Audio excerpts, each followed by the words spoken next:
Hi hello friends, ಇವತ್ತಿನ ದಿನ haunted ಹಾಸ್ಪಿಟಲ್ನಲ್ಲಿ ನಡೆದ ಒಂದು ಘಟನೆಯನ್ನು ನಿಮ್ಮ ಮುಂದೆ ತಂದಿದ್ದೀನಿ. ಬನ್ನಿ, ತಡ ಮಾಡೋದೇ ವಿಡಿಯೋವನ್ನು ಶುರು ಮಾಡೋಣ. Jawaharlal Nehru of medical college. ಈ ಕಾಲೇಜು ತುಂಬ ಒಳ್ಳೆಯ ಹೆಸರಾಗಿತ್ತು. ಆದರೆ ಈ ಕಾಲೇಜಿನ ಬಗ್ಗೆ ಇನ್ನೂ ಎಷ್ಟೋ ಕಥೆಗಳಿವೆ, ದಿನಕ್ಕೂ ಹೆಚ್ಚಾಗುತ್ತಾ ಇವೆ.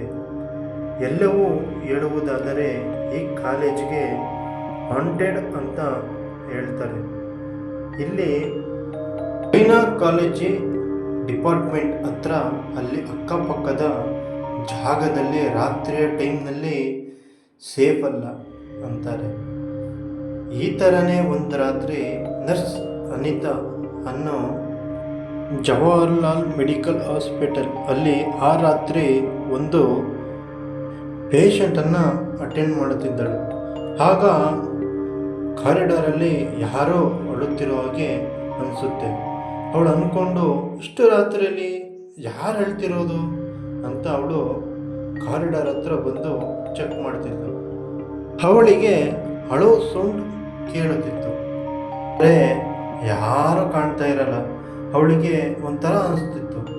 ಆ ಸೌಂಡ್ ಎಲ್ಲಿ ಬರ್ತಿದೆ ಅಂತ ನೋಡೋಕ್ಕೆ ಹೋಗ್ತಿದ್ಲು.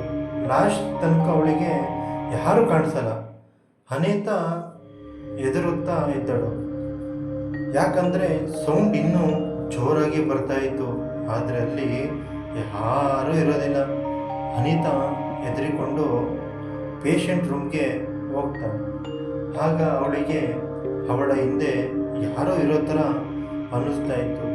ಆಗ ಇದ್ದಕ್ಕಿದ್ದ ಹಾಗೆ ಕಾರಿಡಾರ್ನ ಲೈಟ್ಗಳು ಆಫ್ ಆನ್ ಆಗುತ್ತಿತ್ತು. ಅದಾಗಿ ಸ್ವಲ್ಪ ಹೊತ್ತಲ್ಲೇ ಎಲ್ಲ ಮೊದಲು ಇದ್ದಂಗೆ ಇತ್ತು. ಆಗ ಅವಳಿಗೆ ಅನಿಸುತ್ತೆ ಏನೋ ಆಗ್ತಿದೆ ಅಂತ. ಅಳೋ ಸೌಂಡ್ ಜಾಸ್ತಿ ಆಯಿತು. ಅದಕ್ಕೆ ತಿರುಗಿ ನೋಡಿದಾಗ ಪೇಷಂಟ್ ಡ್ರೆಸ್ನಲ್ಲಿ ಯಾರೋ ಒಬ್ಬಳು ಮಹಿಳೆ ಗೋಡೆ ಮೇಲೆ ಕಿಚ್ಚುತ್ತಾ ಇದ್ಲು. ಅವಳು ಅಳುತ್ತಾ ಪದೇ ಪದೇ ನನ್ನ ಜೊತೆ ಕೆಟ್ಟದಾಯಿತು ಅಂತ ಹೇಳ್ತಾ ಇದ್ಲು. ಇದನ್ನು ನೋಡಿದ ಅನಿತಾ ಹೆದರಿಕೊಂಡಿದ್ಲು. ಅನಿತಾಗೆ ಗೊತ್ತಾಗ್ತಿರ್ಲಿಲ್ಲ ಅವಳ ಜೊತೆ ಏನಾಗ್ತಿದೆ ಅಂತ. ಅವಳೇ ಮುಂದೆ ಆ ಲೇಡಿ ಪೇಷಂಟ್ ಯಾರು ಅಂತ ಮತ್ತೆ ಹೀಗೆ ಯಾಕೆ ಬಿಹೇವ್ ಮಾಡ್ತಿದ್ದಾಳೆ ಅಂತ ಅನಿತಾ ಅವಳ ಹತ್ರ ಹೋದಾಗ ಅವಳ ಕೆಳಗಿನ ಭಾಗ ಪೂರ್ತಿ ರಕ್ತ ಆಗಿತ್ತು. ಹಾಗೆ ಆ ಮಹಿಳೆ ಅನಿತಾ ಹತ್ರ ತಿರುಗಿದಾಗ ಅನಿತಳಿಗೆ ನಂಬೋಕೆ ಆಗ್ತಿರಲಿಲ್ಲ. ಆ ಮಹಿಳೆ ಕೈಯಲ್ಲಿ ಸತ್ತಿರುವ ಮಗು ಇತ್ತು. ಅವಳು ಅನಿತಾ ಹತ್ರ ಬರುತ್ತಿದ್ಲು. ಕಾರಿಡಾರ್ ಲೈಟ್ ಮತ್ತೆ ಆಫ್ ಆ್ಯಂಡ್ ಆನ್ ಆಗಿತ್ತು. ಆ ಮಹಿಳೆ ಬರುತ್ತಿರುವಾಗ ಒಂದು ಮಾತುಗಳನ್ನು ಹೇಳ್ತಾ ಇದ್ಲು. ನನ್ನ ಜೊತೆ ಕೆಟ್ಟದಾಯಿತು, ಎಲ್ಲರೂ ಒಳ್ಳೇದು ಮಾಡಲಿಲ್ಲ, ನೀವು ನನ್ನ ಸಾಯಿಸಿದ್ರಿ ಅಂತ ಹೇಳ್ತಾ ಇದ್ಲು. ಅನಿತಾ ತುಂಬ ಹೆದರ್ಕೊಂಡಿದ್ದಳು. ಅವಳ ಬಾಡಿನ ಮೂವ್ ಮಾಡೋಕ್ಕೆ ಆಗ್ತಿರ್ಲಿಲ್ಲ. ಮುಂದೆ ಬರ್ತಿರೋ ಮಹಿಳೆ ಕಣ್ಣಲ್ಲಿ ತುಂಬ ಕೋಪ ಮತ್ತು ಅನಿತಾಗೆ ಏನು ಮಾಡೋದು ಅಂತಲೇ ಗೊತ್ತಾಗ್ತಿಲ್ಲ.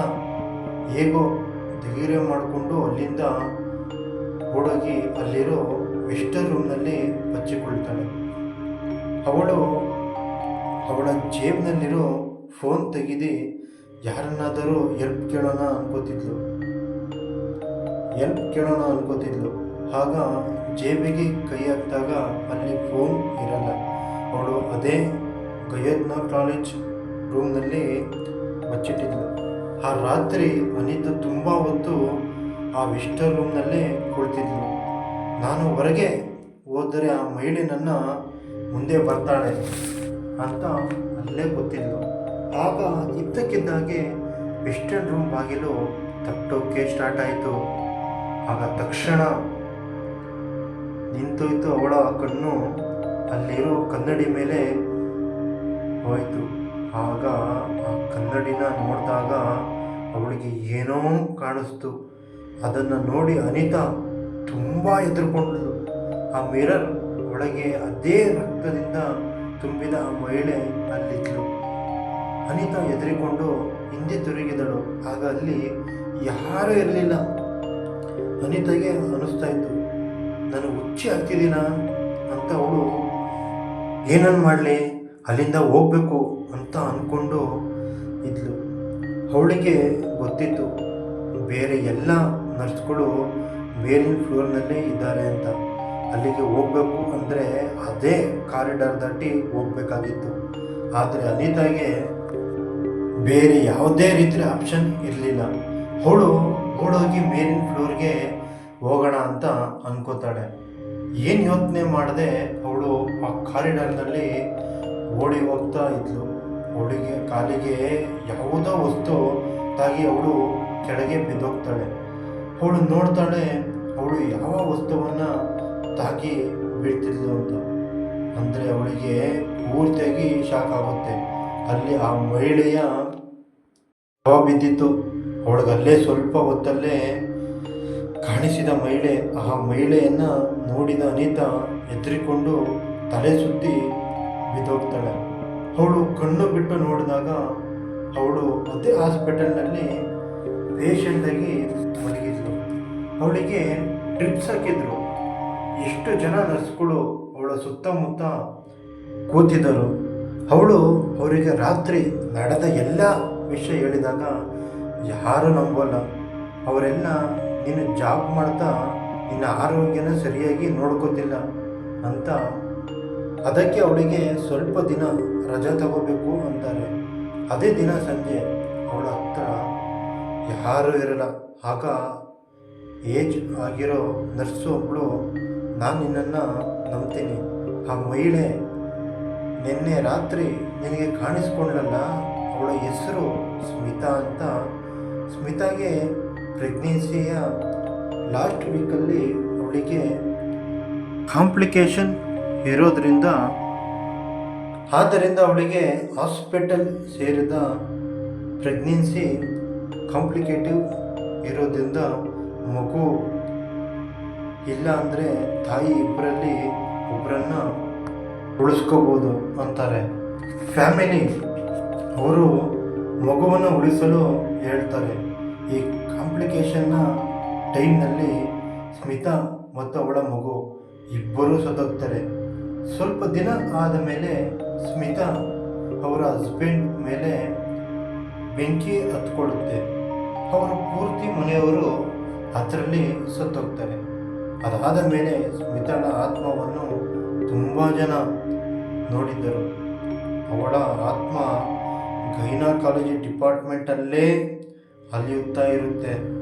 ಇದನ್ನೆಲ್ಲ ಕೇಳಿದ ಅನಿತಾಗೆ ನಂಬೋಕೆ ಆಗ್ತಿರಲ್ಲ. ಅವಳು ಆಗಲೇ ಕೆಲಸನ ಕೊಟ್ಬಿಡ್ತಾಳೆ. ಇದಾದ ಮೇಲೆ ಅವಳು ಬೇರೆ ಹಾಸ್ಪಿಟಲ್ನಲ್ಲಿ ನೈಟ್ ಶಿಫ್ಟೇ ಹೋಗ್ತಾ ಇರಲ್ಲ. ನಿಮಗೆ ಏನು ಅನಿಸುತ್ತೆ? ಹಾಸ್ಪಿಟಲು ನಿಜವಾಗ್ಲೂ ಹಾಂಟೆಡಾ ಅಂತ ಹೇಳ್ತಾ ಇವತ್ತಿನ ಈ ವಿಡಿಯೋನ ಇಲ್ಲಿ ಎಂಡ್ ಮಾಡ್ತಾಯಿದ್ದೀನಿ. ಯಾರೆಲ್ಲ ನಮ್ಮ ವಿಡಿಯೋ ನೋಡ್ತಾ ಇದ್ದೀರೋ ಲೈಕ್ ಮಾಡಿ, ಶೇರ್ ಮಾಡಿ, ಸಬ್ಸ್ಕ್ರೈಬ್ ಮಾಡ್ಕೊಳ್ಳಿ ಅಂತ ಕಮೆಂಟ್ ಮಾಡಿ ಅಂತ ಕೇಳ್ಕೊತಾ ಇವತ್ತಿನ ಈ ವಿಡಿಯೋನ ಇಲ್ಲಿಗೆ ಎಂಡ್ ಮಾಡ್ತಾಯಿದ್ದೀನಿ. ವಿಡಿಯೋ ನೋಡಿದ್ದಕ್ಕೆ ಧನ್ಯವಾದಗಳು.